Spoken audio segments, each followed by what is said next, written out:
Hello students, BA third year, विषय समाजशास्त्र और टॉपिक चल रहा था साक्षात्कार। साक्षात्कार में आज मैं साक्षात्कार के उद्देश्य इसके बारे में आपको समझाऊंगी। साक्षात्कार जो होता है वो किसी न किसी उद्देश्य को ध्यान में रख करके लिया जाता है। किसी भी व्यक्ति का जब साक्षात्कार किया जाता है तो उसके पीछे कोई ना कोई व्यक्ति का उद्देश्य होता है, चाहे वो सर्विस से संबंधित हो, चाहे वो किसी विषय की जानकारी से संबंधित हो, चाहे वे किसी प्रकार के तथ्यों के संकलन से संबंधित हो, किसी भी प्रकार का उद्देश्य हो सकता है।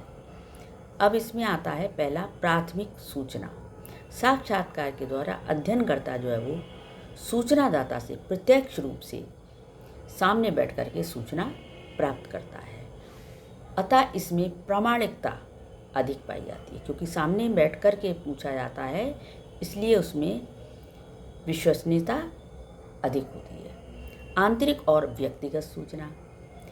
साक्षात्कार के द्वारा अध्ययनकर्ता सूचनादाता की मानसिक और आंतरिक प्रक्रियाओं का पता लगा सकता है, क्योंकि वो आमने सामने बैठ कर के दिया जाता है। नेक्स्ट है गुणात्मक तथ्यों की प्राप्ति। साक्षात्कार पद्धति के द्वारा हम मनुष्य की मनोवृत्ति, अवधारणा, दृष्टिकोण, सामाजिक मूल्यों और मान्यताओं का ज्ञान भी प्राप्त कर सकते हैं। इसलिए साक्षात्कार जो पद्धति होती है वो गुणात्मक तथ्यों के संकलन में सहायता पहुंचाती है। नेक्स्ट है किसी समस्या के बारे में ज्ञान।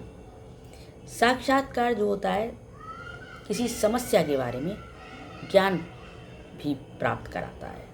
जैसे सामाजिक अध्ययन में अध्ययनकर्ता को उपकल्पना बनाना आवश्यक होता है। साक्षात्कार के द्वारा हमें जो सूचनाएं प्राप्त होती हैं उसके आधार पर अध्ययनकर्ता अपनी उपकल्पना की उपयोगिता या सीमाएं जान लेता है और उन्हीं के अनुसार वो निष्कर्ष निकाल लेता है।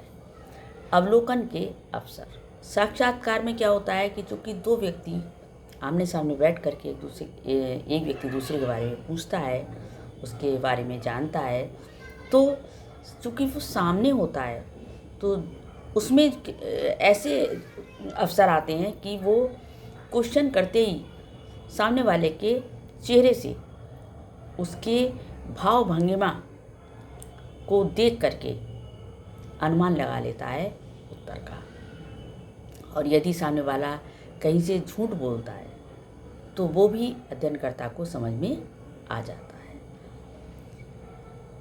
और क्योंकि ये सारी बातें जो है वो अवलोकन के द्वारा ही स्पष्ट होती हैं, इसलिए अवलोकन के अवसर भी इसमें होते हैं। तो इस तरीके से ये हुए इसके उद्देश्य। इन उद्देश्यों की प्राप्ति के लिए साक्षात्कार किया जाता है और इन उद्देश्यों को ध्यान में रख करके साक्षात्कार किया जाता है। सामाजिक अध्ययन में यानी कि अनुसंधान में सामाजिक समस्याओं के निराकरण के लिए साक्षात्कार बहुत अच्छी पद्धति है, क्योंकि ये सबसे ज़्यादा विश्वसनीय है। इसमें किसी प्रकार की भी अविश्वसनीयता नहीं है, क्योंकि जो कुछ है वो आमने सामने है। इसलिए और यही पद्धति जो है वो सबसे ज़्यादा प्रयोग में भी आती है।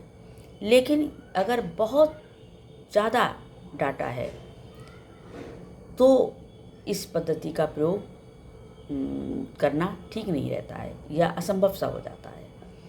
ये समग्र की संख्या कम होने पर ही ये सक्सेसफुल होता है। Thank you.